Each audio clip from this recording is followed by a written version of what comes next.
What is up, you guys? Welcome back to the channel. It's your girl JD here, back with another video, and today I have a little bit of a change in setup. I have my mic with me this time because I wanted a better sound. I feel like it's just, I hate having to record with all the noise in the background, so hopefully this does the trick. So today we're going to be diving into 90 Day Fiance, the tell-all. This is Happily Ever After, their latest season, and this is going to be part 3. Now, I have noticed that there haven't been a lot of people watching these tell-alls that I've been posting. The other 2 parts, no one really seemed to care for, so I'm probably just going to finish off with part 3, and then we're going to move on to 90 Day Fiance the other way. I'll post that video shortly. So in part 2, which I am going to link in the corner here if you guys want to check it out, we started talking to Angela and Michael, and it has been an explosive roller coaster. Understandably so, because it's Angela. We can't really expect much of anything else. So we basically pick up with Skylar, Angela's daughter, coming on to the stage, and she claims that Michael has been gaslighting Angela, and they bring up the chat group situation with the Paradise Men that Angela had discovered while she was in Africa waiting on Michael to get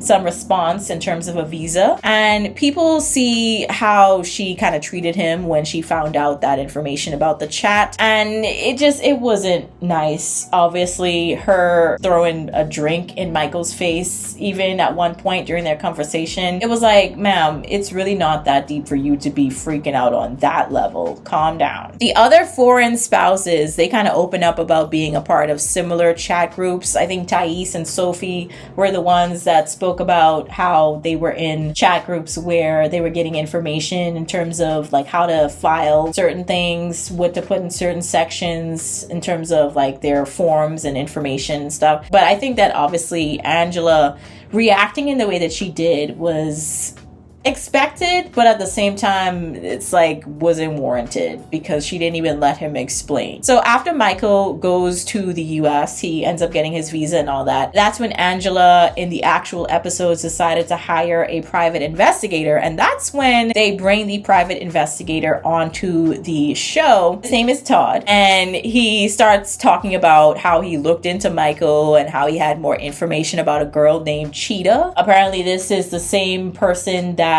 he had been talking to that Angela found out about, and I don't know what necessarily the story is, but I think this was after the whole cheating situation. This was a different woman. Either way, she's still trying to prove that he is a scammer. Angela is on a mission to destroy this man, okay? She wants to expose him as the scammer that he truly is, at least in her words. So the investigator starts sharing what he knows. Todd starts asking Michael some questions, things like, how many Facebook accounts do you have? Are you active on Instagram? And he says that he's not, but they end up finding 3 different accounts over on Instagram. But Michael says that it could just very well be people imitating him and pretending to be him, and it's quite possible. There are people who tend to make these like fan pages or accounts where they pretend to be these people, so it's quite possible that that's the case. Now they're asking about this girl named Cheetah, and we find out from Michael that it was actually her husband who was filing for a visa, and she wanted to get some information for him, I guess.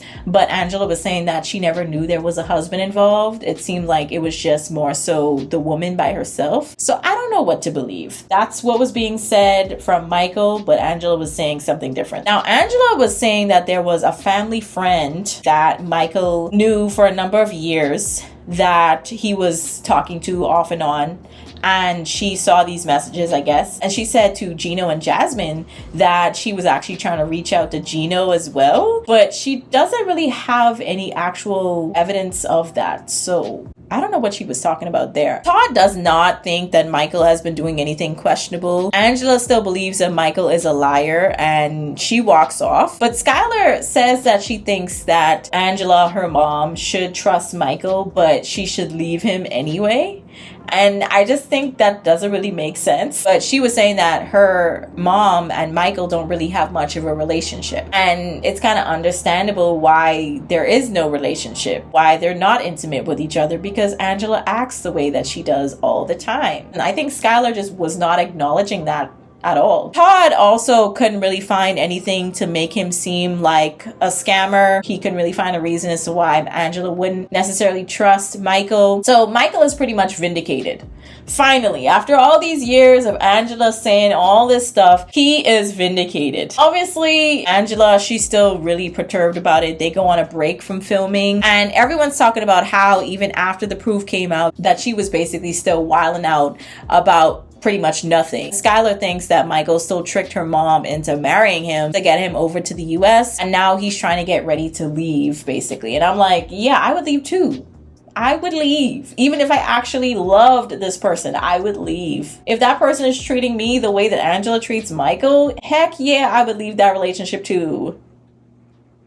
Anyway, so Todd, the investigator, is a little disturbed by how adamant Angela is about wanting to find some dirt on him. And I think it's really weird. But we get to Patrick and Thais actually had some work done. We find out she got her boobs done. And Patrick had one of them bigger than what she wanted. Usually men wouldn't want you to get any type of surgery to begin with. I think it's kind of rare to hear people be like, yeah, go ahead, do it, but make it bigger. It's just like, oh, I mean, wouldn't you just be happy for her to get out of surgery okay and with the size boobs that she wants?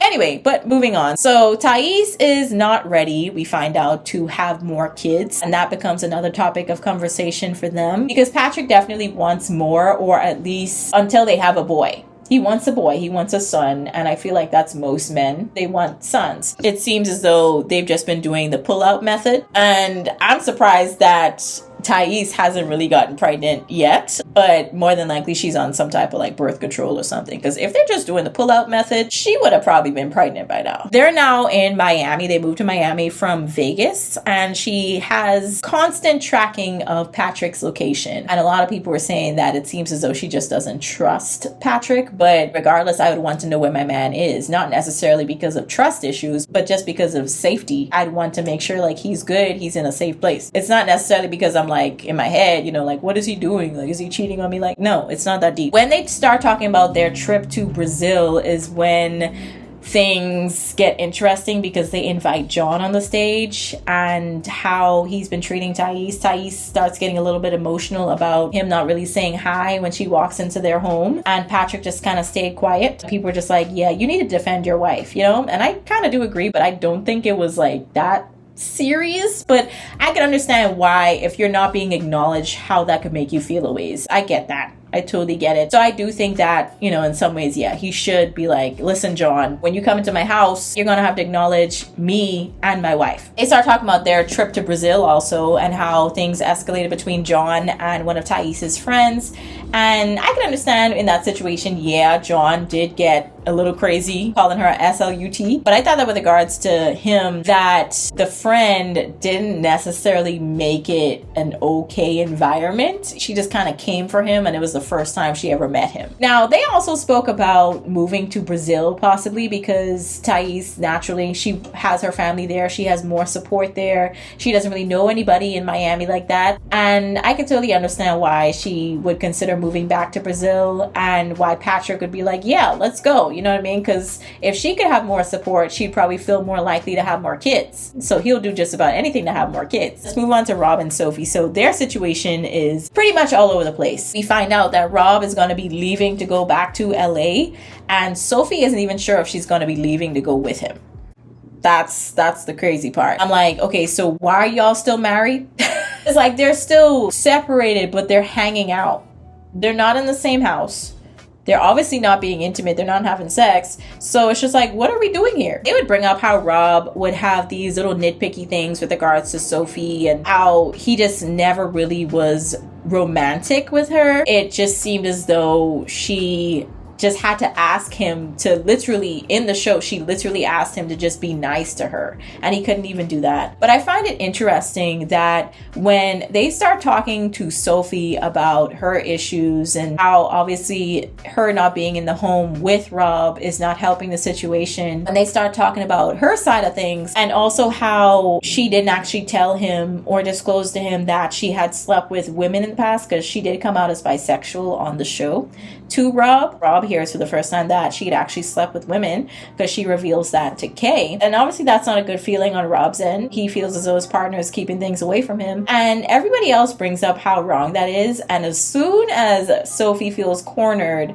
she brings up Rob's cheating situation. And I think that's really interesting, because it's like, okay, Sophie, I mean, clearly both of you guys have issues. She doesn't want to acknowledge that she's also done some things that have been questionable. I just think that it's something that they are going to need to either get over, or they're just going to need to, you know, divorce. I do think that Kay, even though she claims to be a very supportive friend, I do think that she is a supportive friend to Sophie. I think that she butts into their relationship a little too much. Like, she's too involved. Even when she came onto the stage, she said, "We keep trying with Rob," or something like that. Like, we. She kept saying we, as if she's in the relationship with Sophie and Rob. Sophie does say near the end of their segment, at least the first part of their segment, that she feels as though they bring out the worst in each other, and that they should probably break up, probably get a divorce. That's when I think Rob had started crying. And oh, I forgot, they actually saw the footage of Rob going to this club,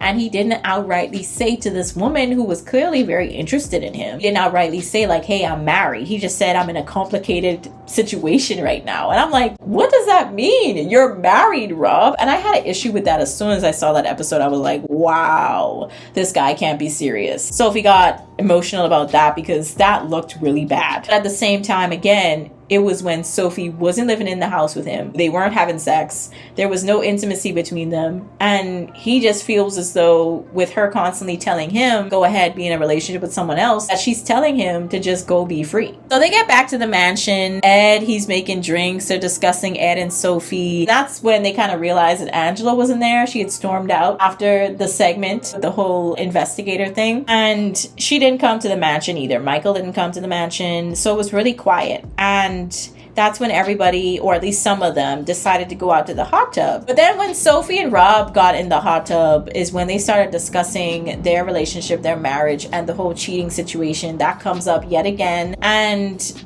I think Rob thinks that a lot of what he did wasn't as bad as it was, and I think that's why Sophie is still on him about it, because he hasn't really fully understood the scope of what he did. But at the same time, I do think that Sophie, again, either needs to get over it, forgive him, get over it, move on, or they need to break up, they need to divorce. You know what I mean? So I just think that's kind of where they are right now. And they end up getting into an argument in the hot tub with everybody else there in regards to their relationship. And it's just a hot mess. And they ended up coming back in part 4. They didn't really have much to say. They kind of sat away from each other because it was just not going anywhere. But I kind of wish all of the couples the best. But at the same time, I do think, and I kind of wouldn't be surprised if Rob and Sophie decide to get a divorce after all of this. Because if he's moving and you're not moving with him, what's the point? You know what I'm saying? It's just like they're stuck in the same place. So y'all could let me know your thoughts on part 3 down in the comments. This is going to be it for me in terms of the tell-all. Of course, you could let me know your thoughts on part 4. So let me know your thoughts down in the comments. I'll catch you all in the next video. Peace.